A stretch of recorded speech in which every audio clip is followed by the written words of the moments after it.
دین کے مطابق اپنی خواہشات کو نہ ڈھالے تب تک ایمان والا نہیں ہو سکتا ہے۔ اور حضور علیہ الصلوۃ والسلام نے ارشاد فرمایا 3 چیزیں ہلاک کرنے والی ہے اور 3 چیزیں نجات دینے والی ہے۔ پھر فرمایا 3 چیزیں جو انسان کو ہلاک کرنے والی ہے نا، ان میں ہے شح مطاع وہوى متبع واعجاب المرء بنفسه، ایک ایسا بخل جس کی پیروی کی جائے، انسان بخیلی پر آمادہ ہو جائے اور بخل پر چلے، اور ایسی خواہش جس کے پیچھے چلا جائے، انسان بس اپنی خواہش کے مطابق چل رہا ہے، عقل کو استعمال کر رہا ہے، نہ نبوی ہدایات کے مطابق چل رہا ہے، نہ دین کی روشنی کے مطابق چل رہا ہے، صرف اس کو جو خواہش آئی اس کے پیچھے چل پڑا، تو یہ انسان کو ہلاک کرنے والی چیز ہے۔ تیسری چیز فرمایا آدمی کا اپنے آپ کو اچھا سمجھنا، اپنی رائے کو اچھا سمجھنا، خود پسندیدگی جسے کہتے ہیں، یہ بھی انسان کو ہلاک کرنے والی ہوتی ہے۔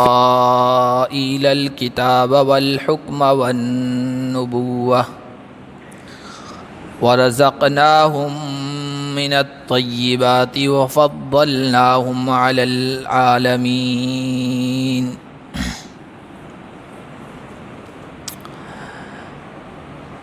آج کے درس کا آغاز اللہ کے فضل و کرم سے سورہ الجاثیہ کی آیت نمبر 16 سے کر رہے ہیں۔ آج جو آیتیں ہم پڑھیں گے ان میں اللہ کے نبی صلی اللہ علیہ وسلم کی نبوت اور رسالت کا ذکر ہے، اور پھر اس کے ساتھ آخرت کا ذکر ہے۔ اللہ کے نبی صلی اللہ علیہ وسلم کو مکہ کے لوگ نبی ماننے کے لیے تیار نہیں تھے، آپ کی رسالت کو تسلیم نہیں کرتے تھے، تو ان کو یہ بات سمجھائی جا رہی ہے کہ محمد نے جو نبوت کا دعویٰ کیا ہے یہ کوئی نئی بات نہیں ہے، انوکھی بات نہیں ہے۔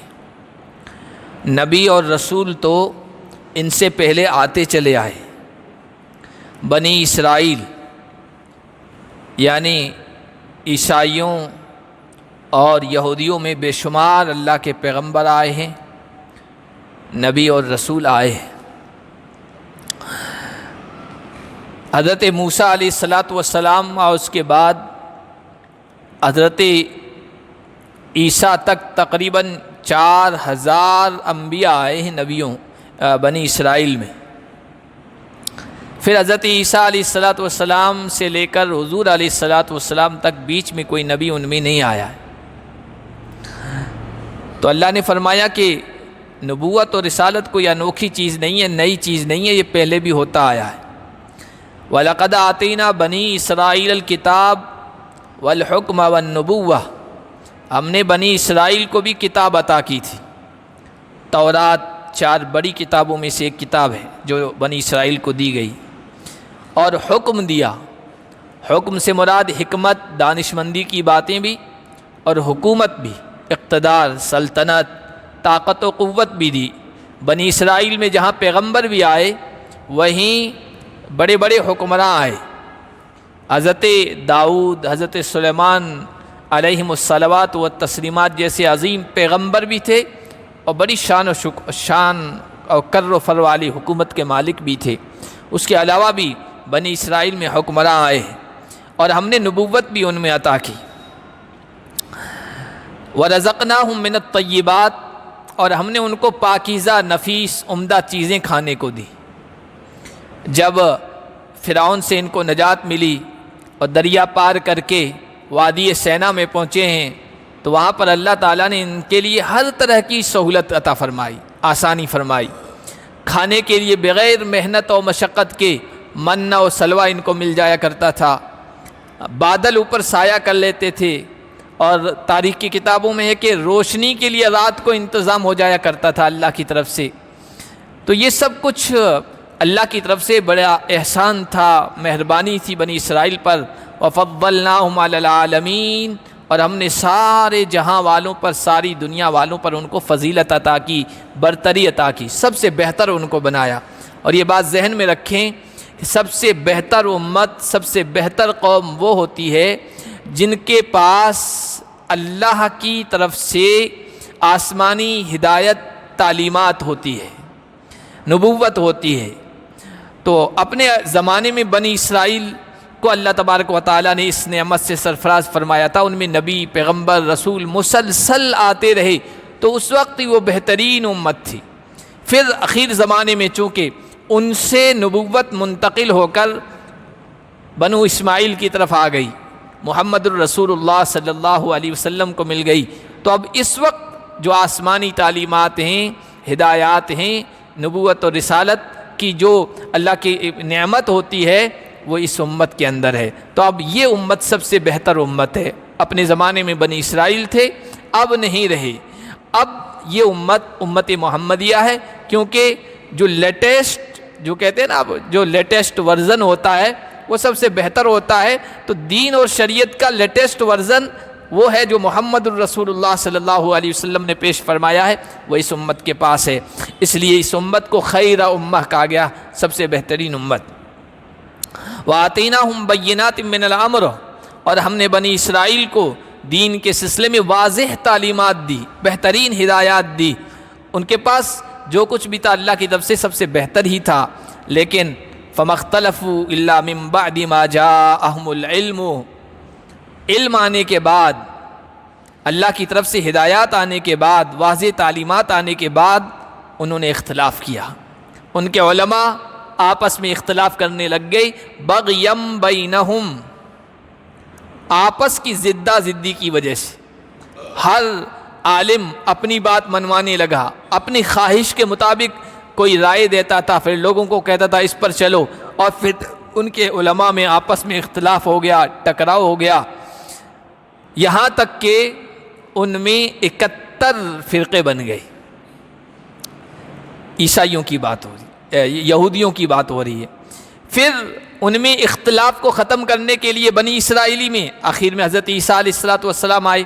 اس سے پہلے 2 صورتوں پہلے ہم پڑھ چکے ہیں کہ جب حضرت عیسیٰ علیہ السلام آئے بنی اسرائیل کے پاس، تو انہوں نے کہا لِأُبَيِّنَ لَكُمْ بَعْضَ الَّذِي تَخْتَلِفُونَ فِيهِ، میں اللہ کی طرف سے نبی پیغمبر بن کے آیا ہوں تاکہ بعض وہ چیزیں، بعض وہ مسائل، بعض وہ باتیں جس میں تم نے آپس میں زبردست اختلاف کیا ہے، اور اتنا اختلاف کیا ہے کہ دین کی حقیقت چھپ کے رہ گئی ہے، مخفی ہو گئی ہے، پوشیدہ ہو گئی ہے، کیا حقیقت ہے اور کیا باطل ہے، جھوٹ ہے، سمجھ بھی نہیں آ رہا۔ میں اس اختلاف کو ختم کرنے کے لیے آیا ہوں، واضح کرنے کے لیے آیا ہوں۔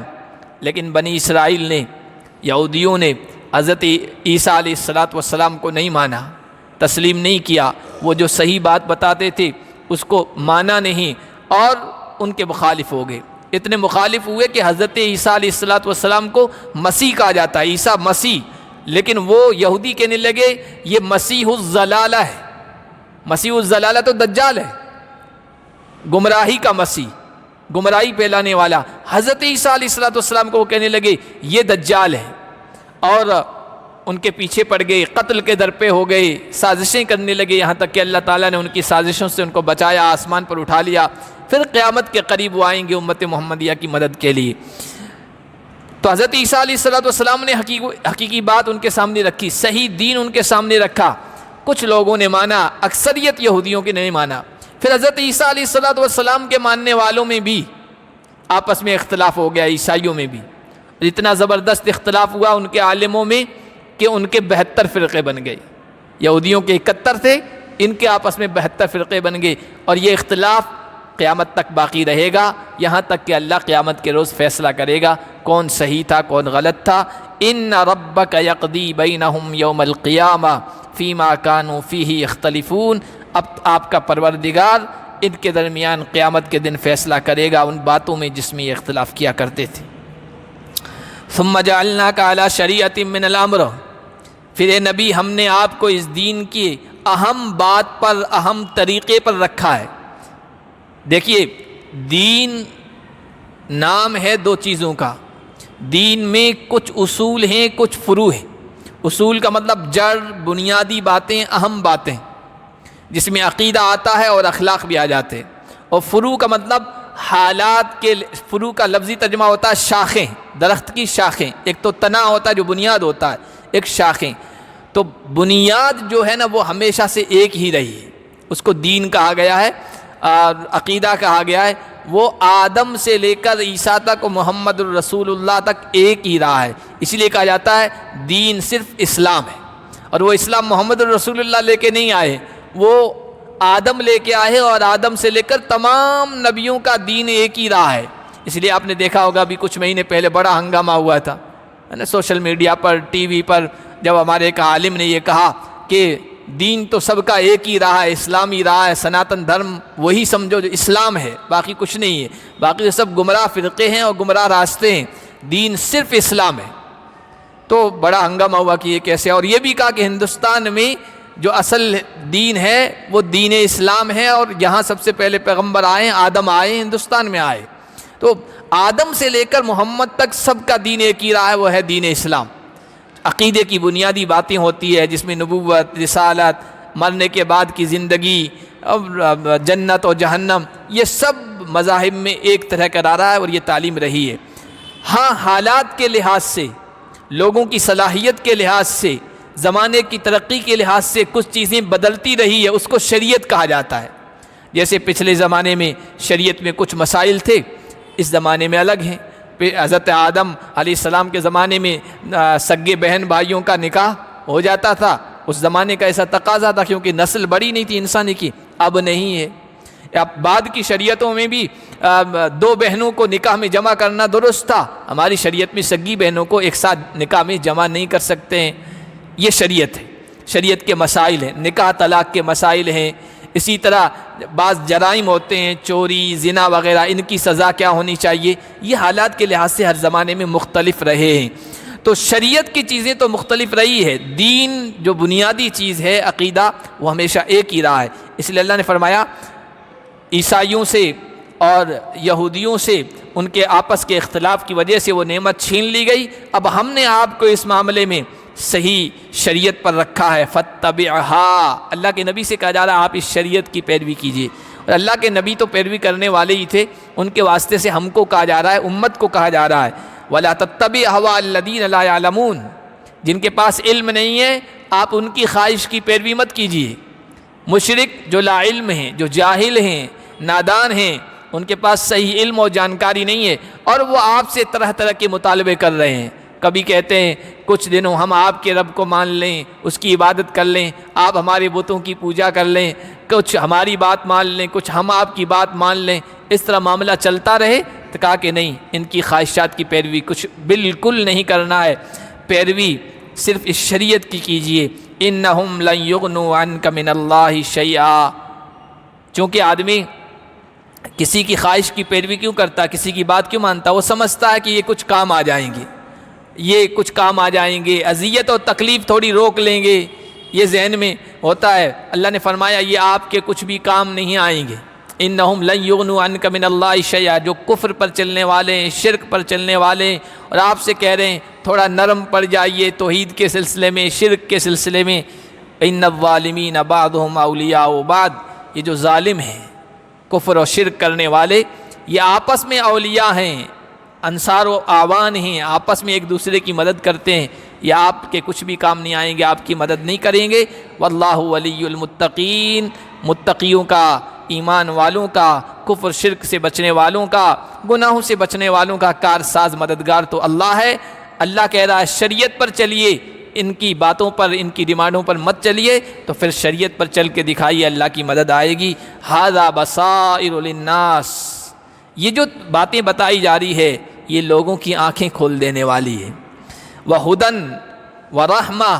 اور یہ جو قرآن کی تعلیمات ہیں یہ ہدایت ہیں، رحمت ہیں یقین رکھنے والوں کے لیے. لہذا ایمان و یقین کی دولت رکھنے والوں کو اس قرآن کی آنکھیں کھول دینے والی ان تعلیمات پر عمل کرنا چاہیے، اور مشرکین کے مطالبات کی طرف بالکل دھیان نہیں دینا چاہیے. ام حسب الذین اجترحوا السیئات ان نجعلہم کالذین آمنوا وعملوا الصالحات.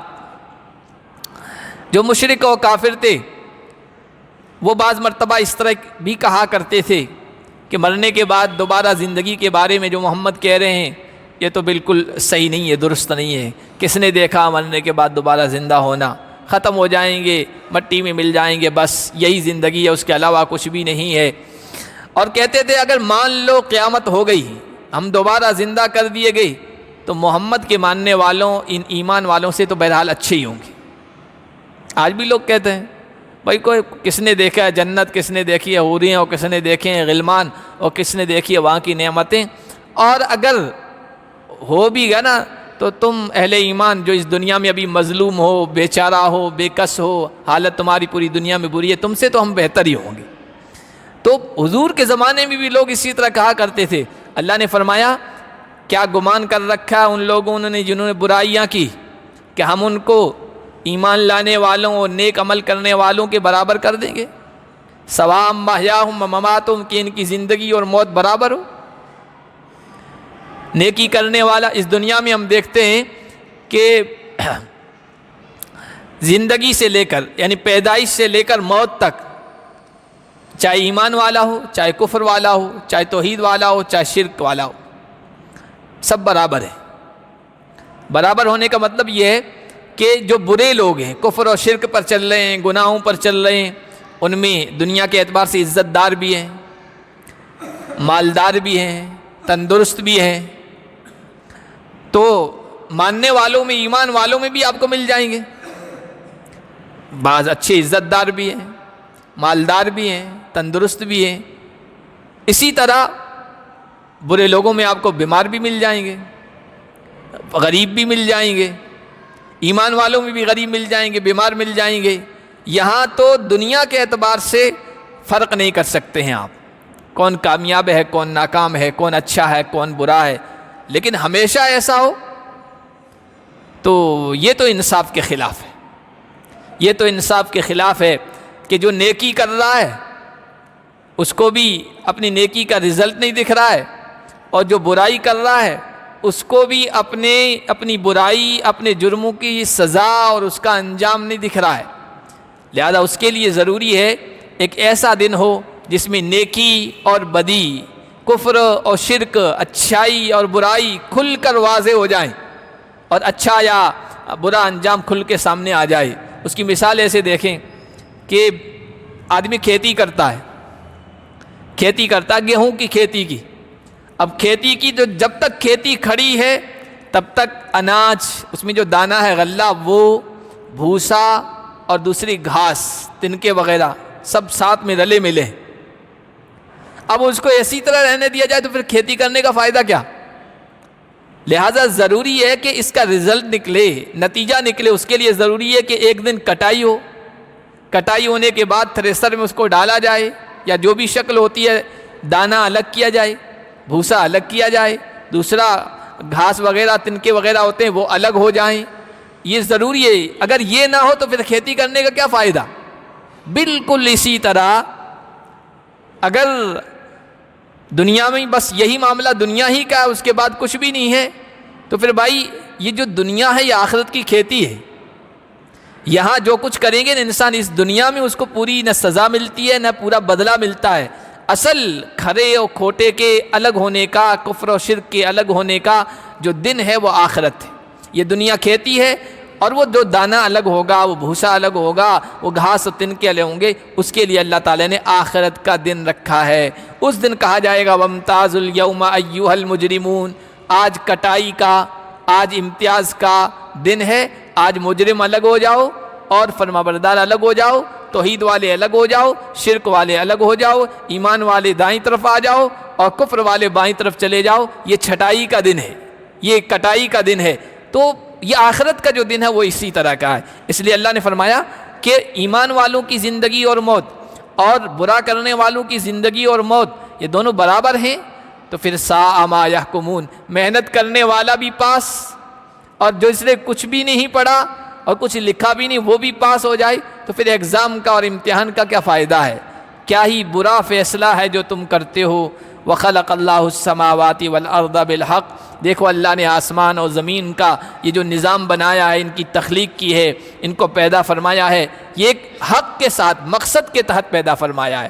اور مقصد کیا ہے کہ بھائی اس دنیا میں جو کچھ انسان کرے گا وہ ایسے ہی نہیں جائے گا، اگر اچھا کیا ہے تو اچھا بدلہ ملے گا، اور اگر برا کیا ہے تو بری سزا کی اس کو سامنا کرنا پڑے گا سزا کا۔ اس کے لیے ہم نے آخرت کو رکھا ہے، وما خلقنا السماء والارض وما بینہما باطلا، زمین اور آسمان اور ان دونوں کے درمیان جو کچھ بھی مخلوق ہے اس کو ہم نے باطل بیکار نہیں پیدا فرمایا ہے، ایک مقصد کے تحت پیدا فرمایا ہے۔ وَلِتُجْزَى كُلُّ نَفْسٍ بِمَا كَسَبَتْ وَهُمْ لَا يُظْلَمُونَ۔ اس زمین و آسمان کے نظام میں یعنی کائنات میں انسان کام کرے اور اس کام کا، اس عمل کا نتیجہ وہ آخرت میں پائے، اس کے لیے ہم نے یہ سارا نظام تیار کیا ہے۔ ہر نفس جو کچھ اس نے کمایا اس کو اس کا بدلہ دیا جائے اور ان پر ظلم نہیں کیا جائے گا۔ ایسا نہیں ہوگا کسی نے کوئی نیکی کی ہو اور اس کا بدلہ نہ مل رہا ہو، اور کسی نے کوئی جرم نہیں کیا اور سزا مل رہی ہو، بالکل کسی پر ظلم نہیں کیا جائے گا، نہ بروں پر نہ اچھوں پر۔ افرأیت من اتخذ الہہ ہوا واضلہ اللہ علی علم، اتنا کھول کھول کے سمجھایا جاتا ہے۔ اب اتنی صاف مثال ہے، بہترین مثال ہے کھیتی کی، کہ اگر کھیتی میں دانہ غلہ گھاس پھوس سب کو یوں ہی چھوڑ دیا جائے تو رزلٹ کیسے نکلے گا؟ پھر کھیتی کا مقصد کیا؟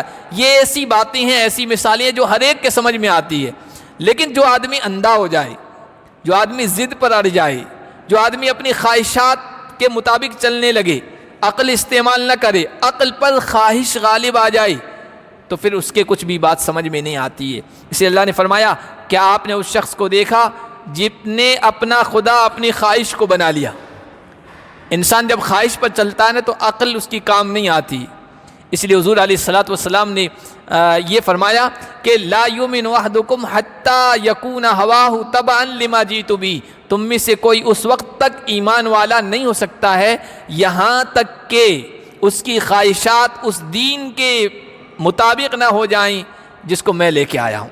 دین کے مطابق اپنی خواہشات کو نہ ڈھالے تب تک ایمان والا نہیں ہو سکتا ہے۔ اور حضور علیہ الصلوۃ والسلام نے ارشاد فرمایا، تین چیزیں ہلاک کرنے والی ہے اور تین چیزیں نجات دینے والی ہے۔ پھر فرمایا تین چیزیں جو انسان کو ہلاک کرنے والی ہے نا، ان میں ہے شح مطاع وہوى متبع واعجاب المرء بنفسه، ایک ایسا بخل جس کی پیروی کی جائے، انسان بخیلی پر آمادہ ہو جائے اور بخل پر چلے، اور ایسی خواہش جس کے پیچھے چلا جائے، انسان بس اپنی خواہش کے مطابق چل رہا ہے، عقل کو استعمال کر رہا ہے، نہ نبوی ہدایات کے مطابق چل رہا ہے، نہ دین کی روشنی کے مطابق چل رہا ہے، صرف اس کو جو خواہش آئی اس کے پیچھے چل پڑا، تو یہ انسان کو ہلاک کرنے والی چیز ہے۔ تیسری چیز فرمایا، آدمی کا اپنے آپ کو اچھا سمجھنا، اپنی رائے کو اچھا سمجھنا، خود پسندیدگی جسے کہتے ہیں، یہ بھی انسان کو ہلاک کرنے والی ہوتی ہے۔ پھر دوسرے جو اچھے مشورے دیتے ہیں، اچھی باتیں بتاتے ہیں، اس کو وہ دھیان میں نہیں لاتا، اس کی توجہ نہیں کرتا ہے اور اپنی رائے پر چلتا ہے، اسی کو پسندیدہ سمجھتا ہے، یہ انسان کو ہلاک کرنے والی چیز ہے۔ فرمایا جس نے اپنی خواہشات کو اپنا خدا بنا لیا، وَأَضَلَّهُ اللَّهُ عَلَىٰ عِلْمٍ، اور پھر اللہ نے اپنے علم کے مطابق اس کو گمراہ کر دیا۔ اللہ کو پتہ ہے اس کو کتنا بھی سمجھایا جائے اب یہ صحیح راستے پہ نہیں آئے گا، اس نے آنکھیں بند کر لی ہے، کانوں میں ڈانٹ ڈال دیا ہے، یہ اپنی خواہش کے مطابق چل رہا ہے، اندھا بن گیا ہے، اور پھر اس کے کانوں پر، اس کے دل پر مہر لگ گئی ہے، اور اس کی نگاہوں پر، آنکھوں پر پردہ ڈال دیا گیا ہے۔ فَمَن يَهْدِهِ مِن بَعْدِ اللَّهِ، اللہ کے بعد اس کو کون سیدھے راستے پہ لا سکتا ہے؟ اور اللہ بھی کیسے لے آئے گا؟ خود ہی جب نہیں آنا چاہ رہا سیدھے راستے پر، نہ عقل استعمال کر رہا ہے، نہ دوسروں کی صحیح رائے کو اہمیت دے رہا ہے، اپنی خواہشات کے مطابق چل رہا ہے، تو پھر اس کو اللہ گمراہی کے راستے پر ڈالے گا، اس کو کوئی راست پر لانے والا نہیں ہے۔ کیا تم نصیحت حاصل نہیں کرتے ہیں؟ وَقَالُوا مَا هِيَ إِلَّا حَيَاتُنَا الدُّنْيَا نَمُوتُ وَنَحْيَا وَمَا يُهْلِكُنَا إِلَّا الدَّهْرُ۔ اللہ کے نبی صلی اللہ علیہ وسلم کے زمانے میں جو لوگ کفر پر تھے نا، وہ کئی طرح کے تھے۔ کچھ لوگ ایسے تھے جو اللہ کو نہیں مانتے تھے، جیسے آج کل ایتھسٹ لوگ ہیں، دہریہ لوگ ہیں، خدا کو نہیں مانتے ہیں، وہ کہتے ہیں بس یہ کائنات پیدا ہو گئی، نظام چل رہا ہے، ایک دن ختم ہو جائے گا بس، اور آگے کچھ نہیں۔ تو دہریہ لوگ ہیں، خود بخود یہ کائنات کا نظام چل رہا، وہ یہ کہتے ہیں۔ ایسے بھی حضور کے زمانے میں بھی تھے۔ کچھ لوگ ایسے تھے اللہ کو تو مانتے تھے، آخرت کا انکار کرتے تھے، اللہ تو ہے لیکن مرنے کے بعد دوبارہ زندگی نہیں ہے، نہ حساب کتاب ہے۔ کچھ لوگ ایسے تھے آخرت کو مانتے تو تھے لیکن شک میں تھے، پتہ نہیں ہو سکتا پیدا ہو جائیں، ہو سکتا نہ ہو، کیسے پیدا ہوں گے، مل سڑ گل جائیں گے، کیسے پیدا ہوں گے، شک کیا کرتے تھے۔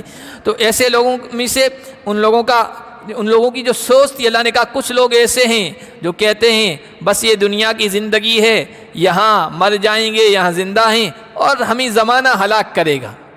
یہ کائنات کا نظام چل رہا ہے، یہ زمانے کی چکری ہے جو چل رہی ہے، ایک دن بند ہو جائے گی، ختم، اس کے بعد ہم بھی ختم، اور بس بابر باعث کو عالم دوبارہ نیست، بابر اس زندگی کے مزے اڑا لو کہ دوبارہ کس نے زندگی دیکھی، کوئی دوبارہ زندگی نہیں، آ گئے ہیں دنیا میں، اب دنیا کا چکر چل رہا ہے، زمانے کی گردش چل رہی ہے، ایک دن بند ہو جائے گی، جیسے کسی نے پہیے کو یوں دھکا دیا، وہ گول گول چل رہا ہے، ایک وقت آئے گا وہاں رک جائے گا، گر جائے گا، اسی طرح دنیا کا پہیہ چل رہا ہے، اس کے بعد ختم۔ وَمَا لَهُمْ بِذَلِكَ مِنْ عِلْمٍ، انہیں معلوم ہونا چاہیے کہ اصل ان کو جانکاری نہیں ہے، اس بارے میں علم نہیں ہے، زمانے کا پہیہ جو چل رہا ہے خود بخود نہیں چل رہا ہے، اللہ چلانے والا ہے، اللہ نے چلایا ہے، اللہ اس کو روکے گا، پھر اس کے بعد کے جو حالات ہیں وہ بھی اللہ پیدا کرے گا۔ انہم الا یظنون، یہ تو صرف اٹکلیں مار رہے ہیں، اٹکل پچو جو باتیں ہوتی ہے، بس یوں ہی دوڑا رہے ہیں، ایسا ہو جائے گا ویسا ہو جائے گا، ایسا کیسے ہو سکتا ہے، انسان جو اٹکل پچو کی باتیں کرتا ہے یہ بھی گمان کی باتیں کر رہے ہیں، خیالی باتیں کر رہے ہیں۔ وَإِذَا تُتْلَىٰ عَلَيْهِمْ آيَاتُنَا بَيِّنَاتٍ مَا كَانَ حُجَّتُهُمْ إِلَّا أَن قَالُوا ائْتُوا بِآبَائِنَا إِن كُنتُمْ صَادِقِينَ، جب ان کے سامنے ہماری آیتیں واضح طور پر تلاوت کی جاتی ہے اور ان آیتوں میں یہ کہا جاتا ہے مرنے کے بعد کی زندگی ہے، تم سب کو زندہ کیا جائے گا، اللہ کے سامنے کھڑا کیا جائے گا سب کو، تو ان کی دلیل یہ ہوتی ہے کہ کیسے ہوگا، آج تک تو ہم نے کسی مردہ کو زندہ ہوتے ہوئے نہیں دیکھا ہے، کسی ایک کو زندہ کر کے دکھا دو تو ہم مان لیں، جیسے ہم پچھلے 1-2 درس پہلے پڑھ چکے ہیں، ابو جہل نے کہا تھا بھئی ہمارے باپ داداؤں میں پرکھوں میں جلدی کے تو ہو سکتا ہے ابھی سڑے گلے نہ ہو، جو پہلے مرے ہیں قصی بن کلاب کا نام لیا، بہت پہلے لکڑ دادا سکر دادا پتہ نہیں کون سے تھے قریش کے، ان کا نام لیا اور کہا کہ قصی بن کلاب کو زندہ کر کے دکھاؤ تو ہم مان لیں کہ ہم بھی مرنے کے بعد زندہ کیے جائیں گے۔ جب ان سے کہا جاتا تو کہتے ہیں ایتو بآبائنا ان کنتم صادقین، اگر تم سچے ہو تو ہمارے باپ دادا کو زندہ کر کے دکھاؤ۔ تو اللہ نے فرمایا کہ دیکھو ہر چیز کا وقت مقرر ہے، یہ بے عقلی کی باتیں ہیں کہ کسی ہمارے باپ دادا کو زندہ کر کے دکھاؤ تو ہم مان لیں ہم کو بھی زندہ کر دیا جائے گا، یہ بے عقلی کی باتیں ہیں، جس چیز کا جو ٹائم فکس ہے اس ٹائم پہ وہ چیز ہونے والی ہے، اس سے پہلے مطالبہ کرنا بے وقوفی ہے، جہالت ہے، جیسے دن اور رات کا یہ نظام چل رہا ہے، اپنے وقت پہ رات آتی ہے، تاریکی چھا جاتی ہے، اپنے وقت پہ دن آتا ہے، سورج طلوع ہوتا ہے، پوری کائنات روشن ہو جاتی ہے۔ اب اگر کوئی کہے ہم میں سے کوئی اٹھ کر کہ بھائی آدھی رات کو دن طلوع کر کے دکھائیں، سورج کو نکال کے دکھائیں تو ہم مان لیں، تو بھائی سورج تو اپنے وقت پہ طلوع ہوگا، آدھی رات پہ نہیں ہوگا۔ اسی طرح یہ دوبارہ زندہ کرنا یہ قیامت ہے، دوبارہ انسانوں کو زندہ کرنا، قیامت کو برپا کرنا، اس کے لیے اللہ کے ہاں ایک وقت مقرر ہے، اس وقت مقرر پر سب کچھ ہو جائے گا، تم بس انتظار کرتے رہو۔ قل اللہ یحییکم ثم یمیتکم، ان سے کہہ دیجئے تمہارا یہ مطالبہ درست نہیں ہے، بے عقلی ہے، بے وقوفی ہے، جس اللہ نے تمہیں زندہ کیا ہے، زندگی بخشی ہے، تم نہیں تھے، تمہارا وجود ہی نہیں تھا، یہ موت ہی تو تھی، موت کسے کہتے ہیں؟ وجود کا ختم ہو جانا، تم نہیں تھے، بہت ساری چیزیں ایسی ہیں جو ہم دیکھتے ہیں پہلے نہیں تھی، موت کہتے ہیں عدم کو، کسی چیز کے نہ ہونے کو، آپ بھی تو نہیں تھے، یہ موت ہی تھی۔ یحییکم، اللہ نے تمہیں زندگی بخشی، ثم یمیتکم، پھر اللہ تمہیں موت دے گا، اور دے رہا ہے، ہمارے سامنے لوگ اٹھتے چلے جا رہے ہیں، اس دنیا سے جا رہے ہیں، یہ عدم میں چلے گئے، واپس نہ ہونے میں۔ ثم یمیتکم، پھر اللہ تمہیں موت دے گا، ثم یجمعکم، جس نے پہلی مرتبہ زندگی دی پھر موت دی، وہ اللہ اس بات پر بھی قادر ہے کہ قیامت کے دن تم سب کو اکٹھا کر دے، جمع کر دے، اور وہ قیامت کا دن ایسا ہے جس میں کوئی شک نہیں، وہ آنے والا ہے، لا محالہ ہے، ٹالے بھی نہیں ٹلے گا۔ وَلَكِنَّ أَكْثَرَ النَّاسِ لَا يَعْلَمُونَ، لیکن اکثر لوگ علم نہیں رکھتے، اور اسی لا علمی کی وجہ سے، جہالت کی وجہ سے طرح طرح کے مطالبات کرتے ہیں، لیکن وہ دن تو آئے گا، اس لیے کہ اللہ زمین و آسمانوں کا بادشاہ ہے، اس کے ہاتھ میں اقتدار ہے، حکومت ہے، قوت ہے، طاقت ہے، جو چاہے وہ کر سکتا ہے، بس جیسے اس کے امر کن سے دنیا وجود میں آ گئی، وہ کن کہے گا، قیامت بھی برپا ہو جائے گی، وہ کن کہے گا، دوبارہ سب زندہ ہو جائیں گے۔ اس سلسلے میں انشاءاللہ اگلے درس میں بھی کچھ باتیں ہیں جو اس پارے کا آخری درس ہوگا، 25ویں پارے کا۔ اللہ پاک ہم سب کو قرآن کی ہدایات کے مطابق زندگی بسر کرنے کی توفیق عطا فرمائے۔ سبحان اللہ بحمدہ۔